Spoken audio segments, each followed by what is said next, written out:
কসবা পৌর ৯ নং ওয়ার্ড বগাবাড়ি গ্রামে কসবা উপজেলা ও পৌর বিএনপির সম্মেলন উপলক্ষে প্রস্তুতি সভা অনুষ্ঠিত। কসবা টিভির ডেস্ক রিপোর্ট, তথ্যচিত্রে তানফির আলম ডালি। শিরোনাম নিয়ে সাথে আছি আমি ফারজানা রূপা।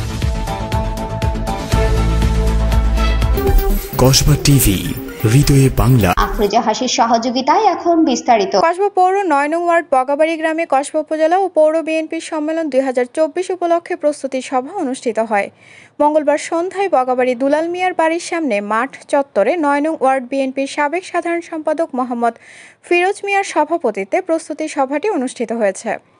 এতে প্রধান অতিথি ছিলেন কসবা আখাউড়া বিএনপির অভিভাবক আলহাজ কবির আহমেদ। ভার্চুয়াল বক্তব্যে বলেন, কসবা উপজেলা ও কসবা পৌর বিএনপির সম্মেলনকে সফল করতে সকলের সহযোগিতা কামনা করেন। প্রধান আলোচক ছিলেন কসবা পৌর বিএনপির আহ্বায়ক মোহাম্মদ শরীফুল ইসলাম ভূঁইয়া। বিশেষ অতিথি ছিলেন কসবা উপজেলা বিএনপির সম্মেলন প্রস্তুতি কমিটির আহ্বায়ক মোহাম্মদ বশির আহমেদ চৌধুরী, কসবা পৌর বিএনপির সদস্য সচিব আয়ুম খান, মোহাম্মদ কামাল উদ্দিন, বাদল হোসেন, কসবা উপজেলা শ্রমিক দলের সভাপতি তবিবুর রহমান জীবন, কসবা পৌর ছাত্র দলের সাধারণ সম্পাদক শহীদুল খাঁ, কসবা পৌর বিএনপির সাংগঠনিক সম্পাদক প্রার্থী মোহাম্মদ মামুন, কসবা উপজেলা স্বেচ্ছাসেবক দলের আহ্বায়ক মোহাম্মদ জমির খান, কসবা পৌর যুব দলের আহ্বায়ক মোহাম্মদ মহসিন, কসবা পৌর ছাত্র দলের সাবেক আহ্বায়ক শহীদুল খাঁ, এজাজ আহমেদ ইকবাল, যুবদলের নেতা গোলাম মোস্তফা, বিএনপি যুবদল, ছাত্রদল এবং অঙ্গ সংগঠনের নেতৃবৃন্দ। সমগ্র অনুষ্ঠানটি পরিচালনা করেন কসবা উপজেলা ছাত্র দলের সভাপতি পদপ্রার্থী মোহাম্মদ সাদ্দাম হোসেন। বর্তমান কসবা পৌর বিএনপির আহ্বায়ক এবং কসবা পৌর বিএনপির সভাপতি পদপ্রার্থী জনাব শরীফুল ইসলাম ভূঁইয়া।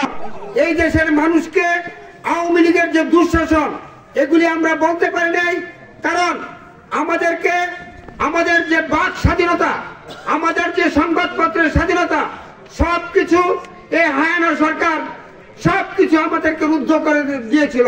আপনারা জানেন যে বাংলাদেশ জাতীয়তাবাদী দল, এই দলের প্রধান শহীদ রাষ্ট্রপতি জিয়াউর রহমানকে একটা সামরিক কুয়ের মাধ্যমে তাকে চট্টগ্রামে কালুরঘাটে তাকে হত্যা করা হয়েছিল। সেদিন এই দেশ নেত্রী বেগম খালেদা জিয়া একজন গৃহিণী ছিল। উনি উনার 2 সন্তান নিয়ে উনি উনার পরিবার সামলাতো। জিয়াউর রহমান মৃত্যুর পর বেগম খালেদা জিয়া যখন দেখলো যে বিএনপিকে ছিন্নভিন্ন করার জন্য ভারতের ইশারায় এই বিএনপিকে ছিন্নভিন্ন করার জন্য যখন দেখলো যে এই বিএনপি মানে এদিক সেদিক সবাই বিএনপিকে ছেড়ে চলে যাচ্ছে, ঠিক সেই মুহূর্তে বেগম খালেদা জিয়া এই বিএনপির হাল ধরেছিল। আপনারা লক্ষ্য করেছেন এই বিধবা বেগম খালেদা জিয়া তার 2 সন্তান নিয়ে বাংলাদেশের 3বারের সফল প্রধানমন্ত্রী ছিল, কিন্তু উনার এক সন্তানকে আপনারা দেখেছেন মালয়েশিয়াতে তাকে স্লো পয়জন দিয়ে নির্মমভাবে তাকে হত্যা করা হয়েছে।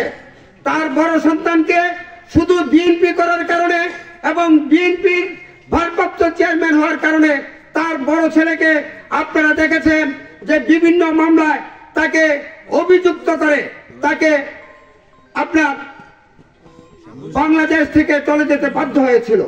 প্রিয় ভাইরা আমার, বেগম খালেদা জিয়া তার স্বামীর লাশ দেখেছে, বেগম খালেদা জিয়া তার সন্তানের লাশ দেখেছে।